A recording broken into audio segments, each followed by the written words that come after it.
My name is Doug Brown. We're outside of the Opera House in Toronto, Canada right now, where Metallica's going to do their only Canadian club show, and I am the largest collector of Metallica memorabilia in the country.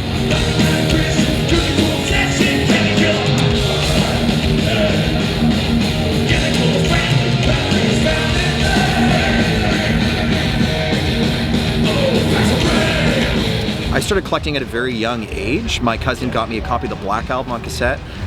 So for my 8th birthday, Danny gave me this cassette, and then I was interested in the music so much I wanted cassette singles, and I started essentially just finding part-time jobs just so I could start buying more and more things. So when I was in high school, I was working at a library, and every penny I would just go down to the HMV and buy import CDs.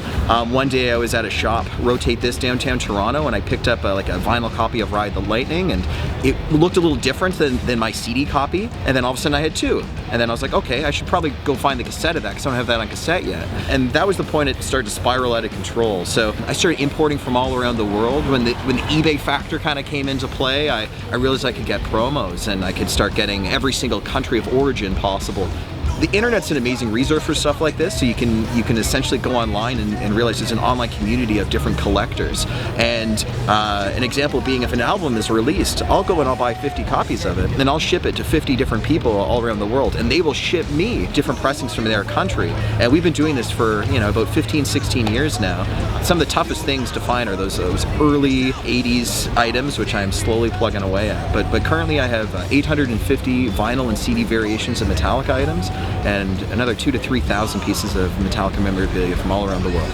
I have a series of very rare test pressings. I have some uncut, clear picture discs of the Jump in the Fire item, both with and without barcode. A couple early Cliff Burton autographs, fully autographed version of Master of Puppets. There really is no end goal, and I'd hope that there would be no end goal, and that's one thing that's common between all types of collectors. So people who collect stamps and coins, if you got it all, you just probably start collecting something else. So at one point I wanted every single version of Kill 'Em All on vinyl. Once I hit 65 vinyl copies of Kill 'Em All, I realized I'm never gonna get them all, right? And I'm glad that there's no end goal, but at the same time, it's like this this asymptote. You just keep getting closer and closer, but you're never gonna approach zero. To me, my most prized possession is my cassette copy of the Black Album. That's the very first cassette I ever got when I was 8, right? So it's kind of the thing. It's absolutely worthless and it's beat to shit, and I bet it wouldn't even play. I have 10,000 records in my house of all different types of music, but without that one cassette, I probably wouldn't have gone down this journey.